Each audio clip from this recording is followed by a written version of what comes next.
अगर किसी ने कोई लिबास सिलवाना हो तो उसके लिए दर्जी के पास जाया जाता है, नाप दिया जाता है, डिजाइन बताया जाता है और फिर लिबास तैयार होता है। लेकिन अगर जीन्स पहनने का शौक हो तो उसकी तैयारी के लिए मखसूस माहिर कारीगर ही चाहिए होते हैं। इसीलिए उमूमी तौर पर जीन्स बनी बनाई खरीदी जाती है। जीन्स जमाने जदीद के लिबासों में से एक है जो बच्चों, नौजवानों और शोबिस के लोगों में खास तौर पर मकबूल है। मर्द हो या खवातीन, सभी जीन्स के दीवाने दिखाई देते हैं, क्योंकि जीन्स जैसा खास लिबास पहनने के बाद वो भी खास हो जाते हैं। जिस तरह जीन्स का कपड़ा यानी डेनिम बनने का अमल दूसरे कपड़ों के मुकाबले में बेहद मुख्तलिफ होता है, इसी तरह जीन्स की सिलाई भी खास तरीके, माहिर कारीगरों और जदीद मशीनों की मरहून मिन्नत होती है। मजदूर हो या तलबा, गुलकार हो या अदाकार, सब अपनी अपनी हैसियत के मुताबिक मुख्तलिफ स्टाइल्स और क्वालिटी और ब्रांड्स की जीन्स पहनते हैं। इसलिए दुनिया भर में गारमेंट इंडस्ट्री में जीन्स की तैयारी जरूर की जाती है, लेकिन जिस मयार की जीन्स पाकिस्तान में तैयार होती है वो बहुत कम ममालिक में बनती है। यही वजह है कि पाकिस्तान की जीन्स यूरोपीय ममालिक समेत हर जगह मकबूल है और पाकिस्तान जीन्स बरामद करने वाले ममालिक में तीसरे नंबर पर आ चुका है। पाकिस्तान में छोटे बड़े सैकड़ों कारखानों में आलमी मयार की जीन्स तैयार की जाती है। जीन्स की तैयारी एक पेचीदा, मुश्किल और तवील काम है जो स्टेप बाय स्टेप बहुत से कारीगर मिलकर अंजाम देते हैं। सबसे पहले जीन्स की तैयारी के लिए मंगवाए गए कपड़े के छोटे टुकड़े कटिंग डिपार्टमेंट को भेजे जाते हैं, मगर कटिंग से पहले उसके लिए कपड़े पर मखसूस निशानात लगाए जाते हैं और उसके बाद कपड़े को धुलाई के लिए भेजा जाता है। मिल से हर रोल के साथ एक हेडर आता है। हेडर इसलिए आता है कि हमें इसकी शेड शिलिंगेज देखनी पड़ती है, फैब्रिक का पेपर देखना पड़ता है, नंबर एक। उसके बाद जब ये हमारे पास आता है तो हम इसके ऊपर शेड शिलिंगेज का इसकी हम मार्किंग करते हैं कि हम मार्किंग करते हैं 50 बाई 50 की, सही है ना। उसके बाद इसको फिर हवा ला करके वॉशिंग में बेचते हैं। कपड़े के सूख जाने पर उसे नापा जाता है कि कपड़ा कितना सुकड़ा है और उस पर कैसे शेड्स आ रहे हैं। इन सब चीजों की बाकायदा रिपोर्ट तैयार की जाती है। ये रिपोर्ट बन के आ गई, फैब्रिक कितना शिलिंग हुआ है, उसके बाद कितने शेड बने, इसके शेड बनने के बाद ये हमें रिपोर्ट बना के दे दिया जाता है। उसके बाद हमारी QAD डिपार्टमेंट है, क्वालिटी डिपार्टमेंट है, उसको चेक करता है, उसका आके अप्रूव करता है कि हाँ ये ओके, हमारी तरफ से वॉशिंग से भी हमें अप्रूवल मिलती है। इसके बाद फिर हमारा काम इसके बाद से स्टार्ट होता है। जैसे कि आपको मैंने कहा था कि हम रिपोर्ट बनाते हैं, रिपोर्ट बनाने के बाद हम इसकी फ़ोटो कॉपी करते हैं। एक फ़ोटो कॉपी अपने पास रखते हैं, एक फ़ोटो कॉपी हम अपने ग्रुप को देते हैं। उनके बाद यहाँ से वर्किंग स्टार्ट हो जाती है। अब ये रोल उठाया, अब ये इसकी विड्थ नापेंगे। सबसे पहले विड्थ नापेंगे, विड्थ नापने के बाद ये रोल नंबर और मीटर इसके ऊपर लिखा हुआ होता है और फिर उस पर मखसूस नंबर्स डालकर मशीन पर भेज दिया जाता है। ये प्रोसेस हम इसलिए करते हैं कि हमें फैब्रिक 24 आवर रिलैक्स करना पड़ता है। रिलैक्स के लिए कि कितना शिलिंग हो रहा है फैब्रिक, हमारे पास एक रिलैक्स मशीन है, ये हम रिलैक्स मशीन पे लेके जाएंगे। फैब्रिक कितना रिलैक्स हो रहा है कि हमें वहाँ पता लगेगा। उसके बाद फैब्रिक आता है हमारी फैब्रिक रिलैक्स मशीन के ऊपर, यहाँ ये फैब्रिक रिलैक्स होता है। ये मशीन कपड़े को सिलवटों से पाक कर देती है। श्रिंक की रिपोर्ट आने के बाद अगले मरहले में कागज पर बनाए गए जीन्स के डिजाइन में कपड़े के सुकड़ने का तनासुब शामिल करके मखसूस जदीद स्केल्स के जरिए निशान लगा दिए जाते हैं। कंप्यूटराइज डिजाइनिंग करने के बाद उसे स्कैन किया जाता है और मार्का तैयार कर लिया जाता है। जैसे कि मैंने आपको बताया था कि कपड़ा हमारा रिलैक्स हो गया, उसके बाद हम रिपोर्ट लेके और उसकी ग्रुपिंग लेके मासब के पास पहुँचते हैं और जो फाइल में हमारे पास रेशियो होता है, किस साइज़ पे कितनी कटिंग करते हैं, हम दोनों चीज़ें मासब को बताते हैं कि मासब ये साइज़ काटने हैं हमें, ये रेशियो है और ये शिलिंगेज रिपोर्ट आई है, इसका हमने फैब्रिक रिलैक्स कर लिया इस ग्रुपिंग का, उस शेड का। उसके बाद फिर मासब हमें आगे की वर्किंग मासब पैटर्न बनाते हैं, आगे की वर्किंग मासब बताएंगे। ठीक है, ये शिलिंगेज रिपोर्ट हमारे पास आ गई है और इसका साइज़ वाइज रेशियो भी हमारे पास आ गया है। अब हम पैटर्न डिजिटाइज करेंगे यानी स्कैन करेंगे, डेटा हम जो है इन करेंगे कंप्यूटर में। उसके बाद जो है पैटर्न में श्रिंकेज ऐड करेंगे। पैटर्न में श्रिंकेज ऐड करने के बाद हम अपना साइज सेट बनाते हैं। ग्रेन लाइन लेते हैं सबसे पहले, ठीक है। ग्रेन लाइन लेने के बाद क्लॉक वाइज हम डिजिटाइज करते हैं इसको। डिजिटाइजिंग करेंगे, यहाँ पे सेक्शन देंगे, सेक्शन देने के बाद यहाँ पे नोच देंगे, बाकी डिजिटाइजिंग करते रहेंगे इसकी। ये जितने भी हिप पॉइंट वगैरह हैं इन पे हम सेक्शन लगाएंगे। तमाम ग्रेडिंग हमारी इसी पे होती है। डिजिटाइजिंग हमने कर ली है यानी स्कैन कर लिया कंप्यूटर में, हम जाके अब कंप्यूटर पे देखेंगे। जैसा कि ये हमने स्कैन किया है, ये हमारे कंप्यूटर पे जो है पूरा पैटर्न आ गया है। ये फ्रंट है, ये बैग है, ये बैग योग है, ये फेसिंग है, ये सारे तमाम पार्ट्स आ गए। अब इसमें हम ग्रेडिंग पे जाएंगे। इसकी ग्रेडिंग हमने कर ली है यहाँ पे और हम फॉरवर्ड कर रहे हैं अब मार्कर मेकिंग के। तो आइए हम दिखाते हैं आपको मार्कर मेकिंग कैसे होती है।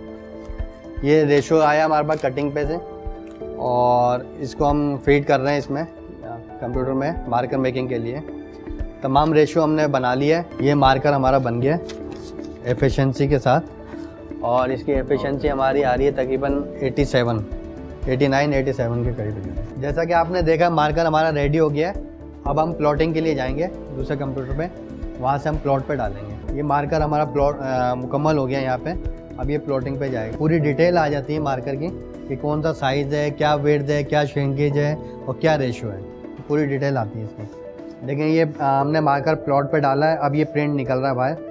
जो जो पार्ट्स हमने वहाँ पे प्रिंट के लिए डाले हैं वो तमाम पार्ट्स इधर से निकल जाएंगे। ये मार्कर हमारा प्लॉट हो गया है। अब हम इसको निकालेंगे, ये पेपर काटेंगे इसमें।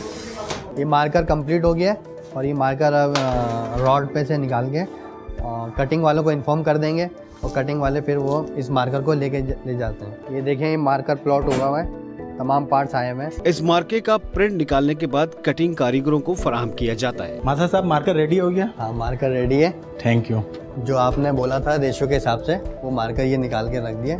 ठीक है, आपने जाके जैसे कि मैंने आपको कहा था कि मार्कर हमारा रेडी हो गया। जो कपड़ा हमने रिलैक्स करा है वो हम रिलैक्स करके रखा हुआ है। अब ये मार्कर हम लेके जाएंगे कटिंग डिपार्टमेंट और कटिंग में इसके आपको बताते हैं आगे का प्रोसेस कैसे होगा। लेकिन कटिंग से कबल एक मरहला और बाकी है, और वो मरहला है मार्कर को चेक करने का कि आया बनाया गया मार्कर दुरुस्त है या इसमें कोई गलती है। रेशो चेक करने के बाद लेंथ ले चुके हैं, उसके बाद यहाँ पर ये ओके कर रहे हैं कि हाँ मार्कर वाकई दुरुस्त है, ये रेशो के हिसाब से। क्योंकि मार्कर में की जाने वाली जरा सी गलती हर पीस में खामी का बाइस बन सकती है। जो कपड़ा हमने रिलैक्स करा हुआ था अब ये रेंज लगना स्टार्ट हो जाएगी। ये तकरीबन 80 पिलाई लगाएंगे, क्योंकि हमें 80 पिलाई लगाएंगे। उसके बाद कटिंग हमारी बिल्कुल एक्यूरेट रहे, इसलिए ज़्यादा हम पिलाई नहीं लगाते, 80 पिलाई लगाते। अब ये रेंज जैसे कि आप देख रहे हैं कंप्लीट हो गई है। उसके बाद आगे आ जाए, ये कटिंग पे आ जाती है। अब एक कागज पर मार्कर का प्रिंट निकाल लेते हैं, जिसे इस्तेमाल करते हुए कारीगर कटाई करते हैं। कटिंग के लिए मखसूस मशीन का इस्तेमाल किया जाता है, जिसे हर कोई नहीं चलाता, बल्कि उसका एक मखसूस कारीगर होता है, क्योंकि हाथ की जरा सी जुम्बिश बड़ा नुकसान करा सकती है। जीन्स की कटाई के अमल में एक अहम बात यह है कि जदीद मशीनों की मदद से माहिर कारीगर सैकड़ों टुकड़ों की कटाई एक ही वक्त में कर लेते हैं। जैसे कि आपने देखा कि मास्टर ने बेल्ट काट दिया। बेल्ट काटने के बाद हमारा चेकर खड़ा होता है, वो चेकर चेक करता है कि बाकी मास्टर ने बेल्ट एक्यूरेट काटा है। उसके बाद वहाँ चेक कर रहा है, अगर एक्यूरेट होगा तो वो आगे बढ़ाएगा, वरना रोक देगा। जैसे कि आप देख रहे हैं कि एक मास्टर यहाँ लगा हुआ है, एक मास्टर ये रहा, एक मास्टर हो रहा है। ये पूरा गारमेंट्स हमारा कटिंग हो रहा है। Back pocket, front, front pocket, riser, ये पूरी कटिंग हो रही है और ये चेकर हमारे चेक कर रहे होते हैं। इंतहाई तेजी से किए जाने वाले इस काम में गलतियां शाज़ व नादिर ही देखने में आती है, क्योंकि गलती की गुंजाइश नहीं। जैसे कि आप देख रहे हैं क्लिप हम इसलिए लगाते हैं कि हमारी कटिंग एक्यूरेट हो, डल के नहीं कटिंग। एक एंड से मास्टर कटिंग कर रहा है, एक एंड से हमने क्लिप लगाए हुए। जीन्स के तमाम हिस्सों की अलग अलग थप्पियां लगाई जाती हैं। मुख्तलिफ हिस्सों की कटाई के बाद उस पर नंबर डाल दिए जाते हैं। पाकिस्तानी कारीगरों की यही महारत दुनिया भर में इन्हें दूसरों से मुमताज करती है। दुनिया भर के मुख्तलिफ बड़े ब्रांड्स पाकिस्तान में तैयार करदा जीन्स को फौकियत देते हैं। कटिंग का अमल मुकम्मल होने के बाद कटे हुए कपड़े के बंडल्स को स्टिचिंग डिपार्टमेंट में भेज दिया जाता है, जहां से कारीगर मुख्तलिफ हिस्सों की सिलाई में हिस्सा लेते हैं। जैसे कि आप ये देख रहे हैं, ये कटिंग बिल्कुल रेडी हो गई है स्टिचिंग पे जाने के लिए। ये हमारा बच्चा स्टिचिंग पे कटिंग लेके जा रहा है और ये हमारे हसन भाई है। ये मैंने हसन भाई को पेपर दे दिया है। अब ये हसन भाई आपको लेके जाएंगे स्टिचिंग के मैनेजर के पास, वहाँ की प्रोसेस आपको स्टिचिंग का मैनेजर बताएगा। जीन्स की तैयारी का काम भी चेन सिस्टम के तहत किया जाता है, यानी जीन्स के मुख्तलिफ हिस्सों को मुख्तलिफ कारीगर सी कर तैयार करते हैं। चेन सिस्टम पर काम करने का फायदा ये होता है कि हर कारीगर को चूँकि मखसूस हिस्से की ही सिलाई करना होती है, इसलिए न सिर्फ बहुत कम वक्त में सैकड़ों पीस तैयार होते हैं, बल्कि एक जैसा काम बार बार करने के बायस कारीगरों की महारत में इजाफा होता रहता है। ये स्टिचिंग डिपार्टमेंट है। अनवारुल हक साहब ही स्टिचिंग मैनेजर हैं। ये आगे आपको प्रोसेस के बारे में गाइड करेंगे। लाइन की स्टार्टिंग जो है हमारी वो इस वे से है और यू शेप में हम काम करते हैं कि स्टार्ट हमारा यूँ होता है और एंड पे आके हमारा यू शेप में आके हमारी कटिंग खत्म होती है, जो गारमेंट का प्रोसेस है लेआउट के हिसाब से। तो अभी हम यहाँ से लेके चलते हैं, आपको दिखाते हैं। फर्स्ट हमने कटिंग यहाँ पे खोली, इसके स्मॉल पार्ट्स हम निकाल के अलग दे देते हैं मार्किंग के लिए। पहले मैं आपको मार्किंग का एरिया दिखा देता हूँ कि मार्किंग हम किस तरीके से कराते हैं। ये हमारा मार्किंग का प्रोसेस है, जहाँ पे हम स्मॉल पार्ट्स की मार्किंग कर रहे हो। और फिर मार्किंग और दीगर मराहिल से गुजरने के बाद सिलाई का बाज़ाब्ता सिलसिला शुरू होता है। इस प्रोसेस के बाद ये लाइन के अंदर जाता है हमारे पास, कि हम इस पे फ्रंट पे काम को लेके चलते हैं। ये प्रोसेस है हमारी स्मॉल पार्ट्स का, ये एक जॉब हिस्सा ये भी है हमारा। जैसे फ्रंट की फेसिंग हमने आपको मार्किंग होती हुई दिखाई, वैसे ये बैक पॉकेट का प्रोसेस है, जो बैक पॉकेट पे हमारे पास स्मॉल पार्ट्स की सूरत में आता है, जिस पे हमने इसकी हैमिंग करनी होती है। ये स्मॉल पार्ट्स अपने अपने हिस्से में काम होकर आगे जाके जमा होता है। एक प्रोसेस के ऊपर। ये स्मॉल पार्ट्स फ्रंट का एरिया है जिबर अटैच का। जिबर प्लेकेट है सिंगल फिलाई जिसपे हम जिबर अटैच करते हैं, जो इस पे ओवरलॉक की सर्चिंग कहलाती है। ये जॉब हमारी है इस फ्रंट के हवाले से क्वीन पॉकेट की, और उस क्वीन पॉकेट को जो हमने फर्स्ट में आपको दिखाया था कि फेसिंग पे मार्किंग करते हैं, उस मार्किंग के ऊपर ये इस तरीके से ये अटैच होती है कि ये पॉकेट्स इसके ऊपर अटैच होती है, तो ये अपनी क्वीन पॉकेट की शक्ल इख्तियार करती है। जो हमारी क्वीन पॉकेट जैसे गारमेंट रखा हुआ है तो इस एरिया को कंप्लीट करती है। वो प्रोसेस इस मशीन पे हो रहा है। डबल निडल है ये मशीन जिस पे काम हो रहा है हमारा। कारीगर और मशीनों का बाहमी रब्त तैयार करदा जीन्स में खूबसूरती और कशिश का एक बड़ा मयार सामने लाता है। यही वजह है कि बिलाशुबा रोजाना लाखों जीन्स पाकिस्तान से दूसरे ममालिक को बरामद की जाती है। अटैच आपको टॉप करते हुए दिखाई दी, उसको टॉप करने के बाद इसका प्रोसेस होता है लाइनिंग को टकिंग करना। हम लाइनिंग को टकिंग इस पे इसलिए कर देते हैं कि पॉकेट ये हमारी बंद हो जाती है और कंप्लीट हो जाती है इस शक्ल में, जो दोनों तरफ से सेव हो जाती है। और उसके बाद का प्रोसेस फिर जिबर अटैच का होता है इसमें, और फिलाई राउंड का जो हम काम कर रहे होते हैं, जो ये हमारी 1-2 मशीनों पे सर्च हो रहा होता है। इस शक्ल में वो हमारा फ्रंट एक पार्ट्स हमारा वन साइड तैयार हो जाता है। ये एरिया हमारा फ्रंट जो हम कंप्लीट कर रहे होते हैं 2 पार्ट्स के अंदर, एक साइड हमारी लेफ्ट होती है और एक राइट होती है, जो 2 हिस्सों में हमारा फ्रंट बनता है। तो यहाँ पे आके वो दोनों सर्च हो जाते हैं, मर्ज हो जाते हैं नंबरिंग वाइज। जो हमारी नंबरिंग की रिक्वायरमेंट होती है वो आगे पीछे आउट ना हो, उस नंबरिंग को फॉलो करते हुए दोनों पैनल की हम यहाँ पे काम करते हैं, और उसको इस शक्ल में हम जोड़ते हैं कि 1 पार्ट्स 2 पार्ट्स में बन हो जाता है। वो डबल फ्लाई अटैच होने के बाद इस एरिया को क्लोज का एरिया कहते हैं, इसको डबल निडल से क्लोज करते हैं।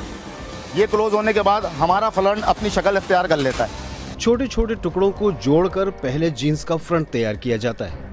फ्रंट तैयार होने के बाद मजीद क्वालिटी चेकिंग के लिए भेजा जाता है और बाकायदा रिपोर्ट तैयार होती है। उसके बाद जीन्स के पिछले हिस्से को फाइनल करने का मरहला आता है, जिसमें मार्किंग और ग्राइंडिंग करते हुए जीन्स तैयार की जाती है। यहाँ से हम शुरू होते हैं, जैसे हमने फ्रंट को स्टार्ट लिया था, फ्रंट हमने अपना कंप्लीट करवाया और फ्रंट के कंप्लीट कराने के बाद चेक करा दिया हमने। उसके बाद यहाँ से हम शुरू करते हैं अपना बैक का एरिया। बैक के अंदर हमने योक लगा लिया बैक राइज कराने के बाद, और इसको ये जुड़वा देते हैं बैक के दोनों चारों पन्नों को। 4 पैनल होते हैं बैक के, 2 योक के होते हैं और 2 पैनल के होते हैं। ये योक टू पैनल ज्वाइंट होता है और उसके बाद पैनल टू पैनल ज्वाइंट हो जाता है बैक राइज होकर। ये कंप्लीट होने के बाद फिर हम इस पे करते हैं पॉकेट की डिज़ाइन मार्किंग। उसको ग्रेड करते हुए हम मार्किंग भी करते हैं, उसके पैटर्न भी हम बनाते हैं, और पैटर्न इस शक्ल में होता है हमारे पास, जो साइज वाइज होता है। बैक पॉकेट जो साइज वाइज होता है, जो हम इस पे प्रोसेस पे वर्किंग कर रहे होते हैं, उसके मार्किंग के बाद उसकी शक्ल ये आती है। बैक साइड तैयार होने के बाद उसमें जेबें लगाई जाती हैं। जेबें लगाने के लिए मखसूस मशीनों का इस्तेमाल किया जाता है। पॉकेट लगने के बाद कंडीशन पॉकेट की बैक की ये हो जाती है। यहाँ आके हमारा बैग कंप्लीट हो जाता है। बैग के ऊपर 6 जॉबें होती हैं, 8 जॉबें होती हैं, जो डिजाइनिंग के हिसाब से और वायर के हिसाब से होती है। जीन्स के पिछले हिस्से पर सबसे अहम चीज लेबल होता है, जिस पर साइज लिखा होता है। उसे बहुत तवज्जो से लगाया जाता है, क्योंकि लेबल की गलती से जीन्स का साइज तब्दील हो जाता है। और दुनिया भर में जीन्स की खरीदारी के वक्त लोग उमूमन लेबल ही पर इन्हिसार करते हैं। बैग हमारा इस 8 मशीनों पे कंप्लीट हुआ। उसके बाद ये चेकर खड़ा हुआ है। चेकर अपना बैग उसी प्रोसेस से चेक करता है, उसी रिपोर्ट के ऊपर वर्किंग करता है। फ्रंट की तरह बैक भी क्वालिटी कंट्रोल में चेक किया जाता है। वाज़ेह रहे कि अभी सामने और पिछले हिस्से को जोड़ा नहीं गया, बल्कि सिर्फ इसे ऊपर नीचे रखकर मिलाया गया है। फ्रंट और बैक जब हमने आपको बताया जहाँ पे नंबरिंग करते हैं, पेयरिंग करते हैं, उसके बाद फर्स्ट जॉब असेंबली की जो कहलाती है वो ये कहलाती है फ्रंट और बैक की इंसिम। इस फ्रंट और बैक को जोड़ना, और ये जुड़ता है हमारा सेफ्टी के ऊपर। सेफ्टी के ऊपर ये जॉब हो रही है, जो सेम नंबरिंग पे फर्स्ट जॉब ये सेफ्टी करके इसको जोड़ दिया जाता है। यहाँ पे गारमेंट कलेक्ट हो जाता है, जो बिखरा हुआ होता है शुरू से एक हो जाता है गारमेंट यहाँ पे आके, जो इसकी रिक्वायरमेंट होती है। अब जीन्स तैयारी के आखिर मरहले में दाखिल हो चुकी है। इस सारे अमल के दौरान बैनुल-अक़वामी मयार का खास ख्याल रखा जाता है, क्योंकि थोड़ी सी भी ऊंच नीच इंटरनेशनल ब्रांड्स कबूल नहीं करते। जीन्स को अपनी आखिरी शक्ल में लाने से कबल इसमें अंदर से सिलाई की जाती है, और फिर बैनुल-अक़वामी मयार हासिल करने के लिए इस पर ऊपर से 2 सुइयों वाली फीडो मशीन से भी सिया जाता है। तो टॉप होने के बाद गारमेंट फर्स्ट लुक में आ जाता है, जो बाहर की रिक्वायरमेंट में होता है, जो इस सिलाई लगी हुई है। अब सामने और पिछले के हिस्से को जोड़ने के लिए सिर्फ एक साइड से सिलाई की जरूरत है। एक तरफ की सिलाई मुकम्मल होने के बाद जीन्स अपनी फाइनल शक्ल में आती है। साइड में ऊपर की तरफ सिलाई करके जीन्स पर बाहर से सिलाई का काम तकरीबन मुकम्मल हो चुका है। अभी तक पीस हमारा खुला हुआ था। जब हम साइड सिम करते हैं तो गारमेंट्स हमारा हो जाता है, बॉडी गोल हो जाती है, हमारी वेयरिंग लुक में आ जाता है गारमेंट। ये जॉब हमारी गारमेंट्स की बहुत अहम जॉब है। हमने जो गारमेंट गोल करवाया, जो पूरा बनवाया हमने, उस गारमेंट्स को कंप्लीट और हतमी शक्ल देने के लिए कंसाई की शक्ल होती है, जो बेल्ट की सूरत में होती है। जो बगैर बने हुए इसकी हालत वो इस तरीके से, इस फोल्डर के अंदर ये बेल्ट जाता है। अब जीन्स को एक खास मशीन पर फाइनल शक्ल दी जाती है। अब जिस तरह जीन्स को ऊपर से ब्लेड लगाकर बंद किया गया था, वैसे ही बॉटम यानी पिछले हिस्से को भी बनाना होता है। उसे लाइन का अमल कहा जाता है। लाइन के अमल के बाद सबसे आखिरी अमल बॉटेक का होता है। बॉटेक उस इजाफी सिलाई को कहते हैं जो न सिर्फ जीन्स की ज़ाहिरी शक्ल को बेहतर करता है बल्कि सिलाई को भी पायदारी बख्शता है। ये अमल जेबों और वेस्ट बैंड वगैरह के कोनों पर किया जाता है। अब जीन्स मुकम्मल तौर पर तैयार हो चुकी है, जिसे एक मरतबा फिर फाइनल क्वालिटी चेकिंग के लिए भेजा जाता है। मुकम्मल पीस तैयार होने के बाद कई अफराद क्वालिटी कंट्रोल का काम अंजाम देते हैं। दरअसल ये लोग जीन्स के सीने के बाद उसके इधर उधर निकले धागों को चेक करते हैं और इन्हें काटते हैं ताकि तैयार जीन्स की धुलाई में धागों की वजह से कोई परेशानी ना हो। फाइनल गारमेंट होने के बाद ये गारमेंट सेंड टू वॉश हो जाता है, सेंड टू वॉश करने वाले के पास, जहाँ वो वॉशिंग पे रिसीविंग लेकर हमें भेजता है। क्वालिटी कंट्रोल के अमल की बाकायदा एक रिपोर्ट तैयार की जाती है जिसमें सारी खामियों की तफसील दर्ज होती है। इससे कबल जिस तरह जीन्स के अंदरूनी हिस्से से इजाफी धागे काटे गए थे, उसी तरह बैरूनी साइड से निकाले जाते हैं और फिर तैयार जीन्स को एक डिपार्टमेंट सेंड टू वॉश में भेज दिया जाता है। सेंड टू वॉश डिपार्ट कहलाता है ये डिपार्ट। यहाँ स्टिचिंग से माल हमें मिलता है। यहाँ हमारे पास जो प्रोसेस होते हैं वो यहाँ माल आता है इस ट्रॉली में। इसके बाद हम इस माल को सॉर्ट आउट करते हैं, स्टाइल वाइज अलग अलग करते हैं। उसके बाद आईलेट काज बनता है। आईलेट काज होता है, आईलेट काज ये हो रहा है, आप आके देख सकते हैं। इसके बाद चेकर हमारा इसको चेक करता है क्वालिटी मेंटेन रखने के लिए। यहाँ से गारमेंट उड़ के आगे टेबल पे आता है, वहाँ इसके स्टिकर नंबरिंग निकलती है। स्टिकर नंबरिंग निकालते हैं, वो स्टिकर नंबरिंग का प्रोसेस ये हो रहा है। यहाँ से माल आगे जाता है थ्रेड सकिंग मशीन पे। इसमें धागा होता है, लूज थ्रेड जो होता है, जो स्टिचिंग से बहाने के दौरान इस पेंट में लग जाता है, उसको हम सक करते हैं ताकि क्लियर हो जाए पीस। थ्रेड सकिंग मशीन के बाद इस माल का बंडल बनता है और फिर ये माल रेडी हो जाता है वॉशिंग पे, डाइंग पे जाने के लिए। तो ये ट्रॉली जो है ये इस वक्त रेडी है, डिलीवर कर रहे हैं इसको हम वॉशिंग के लिए। तो यहाँ इस डिपार्टमेंट का एंड हो जाता है। ये प्रोसेस यहाँ तक कंप्लीट हो गया। इसके बाद ये वॉशिंग से धुल के आएगा, वो हमारे आगे डिपार्टमेंट में। ये माल हमें रिसीव हुआ है स्टिचिंग से। सबसे पहले हम जो इस पे प्रोसेस करेंगे वो हम विस्कर का प्रोसेस करेंगे, उसके बाद आगे जो हम चलते रहेंगे जो इसका प्रोसेस है। वॉशिंग डिपार्टमेंट धुलाई करके इस पर क्लाइंट की डिमांड के मुताबिक शेड डालता है। विस्कर बेसिकली ये एक डिज़ाइन का नाम है। दोनों लेग्स पे होता है, एक लेफ्ट पे होता है, एक राइट पे होता है। एक बंदा लेफ्ट पे लगाता है, दूसरा बंदा राइट पे लगाता है। ये एमरी पेपर होता है, ये मुख्तलिफ़ किस्म का पेपर होता है। इस पे नंबर होता है, नंबर वाइज हम इस पे इस्तेमाल करते हैं। इस प्रोसेस के बाद जो हमारा माल है वो हमारा ब्रशिंग पे जाएगा। हम इसके बाद जो प्रोसेस है वो ब्रशिंग है। आए मैं आपको दिखाता हूँ। विस्कर का अमल मुकम्मल होने के बाद ब्रशिंग का अमल शुरू हो जाता है। इस अमल के लिए जीन्स को मशीन पर चढ़ाकर मखसूस पेपर को उस पर रगड़ा जाता है ताकि इसमें चमक और फिनिशिंग आ जाए। सबसे पहले हम इसको मशीन पे चढ़ाते हैं और जो हमारा डिज़ाइन के मुताबिक ब्रशिंग होती है, जो एरिया रिक्वायर्ड होता है उस पर हम ब्रशिंग करते हैं। वही पेपर इस्तेमाल करते हैं जो हमने उधर पेपर इस्तेमाल किया था। इसके बाद जो हमारा प्रोसेस है वो टैगिंग। आओ मैं आपको टैगिंग दिखाता हूँ। अब इन जीन्स को टैगिंग के लिए भेज दिया जाता है। टैगिंग का अमल दरअसल जीन्स पर डिजाइन बनाने का अमल होता है।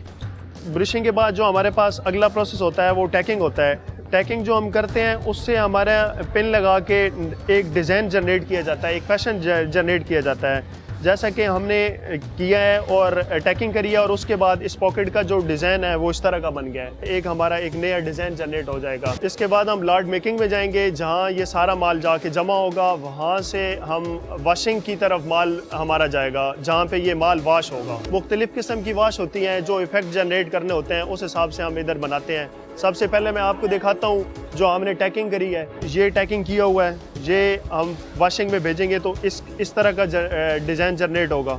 और इसके अलावा दूसरी जो किस्म है वो हमारी थर्मल की है। ये हमने पूरी पेंट इसके अंदर डाली है और ये हमारी इसी तरह वॉश होगी। और जब ये वॉश होगी तो इसका जो डिज़ाइन होगा वो अलग डिज़ाइन जनरेट होगा, ठीक है। और इसके बाद तीसरा जो है हमारा वो हाफ मोज़ा है। जैसा कि आप ये देख रहे हैं, हमने आधी पेंट इसके अंदर डाली है मोज़े के अंदर, बाकी पेंट हमारी बाहर है। इसका जो डिज़ाइन जनरेट होगा वो अलग डिज़ाइन जनरेट होगा। ये 3 वाश हैं। इसके बाद मैं आपको ले चलता हूँ वॉशिंग में जो हमारी वॉशिंग होती है। हाँ, मैं आपको वॉशिंग दिखाता हूँ। ये मैं जो आपको लेके आया हूँ ये आपको प्रोसेस दिखा रहा हूँ। ये स्प्रे का है, ये बेसिक वॉशिंग का एक डिपार्टमेंट है जो वेट प्रोसेस है। इसके बाद जो प्रोसेस है वो वॉशिंग का है। आए मैं आपको वॉशिंग दिखाता हूँ। आपके सामने ये जो बंदा है ये मशीन में डाल रहा है। जब हम इसको वॉश करेंगे तो इसके रिजल्ट आएंगे। हमारे जितने डिज़ाइन होंगे वो सारे इधर आके जनरेट हो जाएंगे।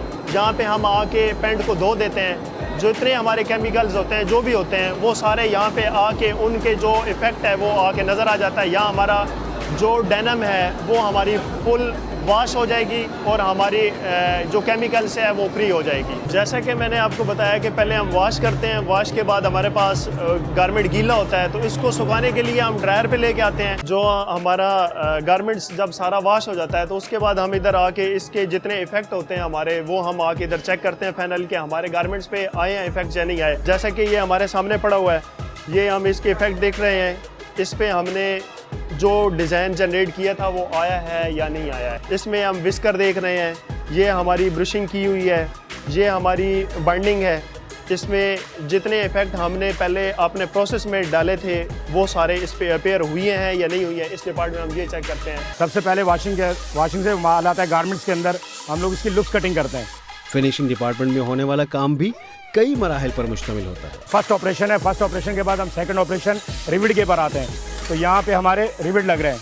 बेसिक ये चीज़ है रिविट जो पीस को सिक्योर कर देती है मुख्तलिफ जगह से। अब इसके बाद तीसरे ऑपरेशन पे हम आगे जा रहे हैं बटन के ऊपर। ये बटन लग रहा है, पीछे बैक प्रोसेस में जो मुख्तलिफ मराहिल से गुजर के पेंट तैयार होती है उसके बाद उस पेंट को हम यहाँ प्रेसिंग पे लेके आते हैं। सारे अमल से गुजरने के बाद जीन्स को प्रेस के लिए भेज दिया जाता है, जहां इस्त्री करने के बाद टैग लगाए जाते हैं और इससे कबल कि जीन्स को क्लाइंट के लिए पैक किया जाए तमाम जीन्स को बारी बारी नीडल डिटेक्टर से गुजारा जाता है। नीडल डिटेक्टर से गुजारने का मकसद सेफ्टी होता है। नीडल फ्री जोन का मकसद सिर्फ ये है कि नीडल डिटेक्टर मशीन है, जब स्टिचिंग के अंदर या किसी भी प्रोसेस के अंदर कोई भी नीडल का टूटा हुआ जर्रा उसके अंदर रह जाए तो वो मशीन उसको रोक देती है ताकि वो बाहर के पास वो चीज़ ना जाए।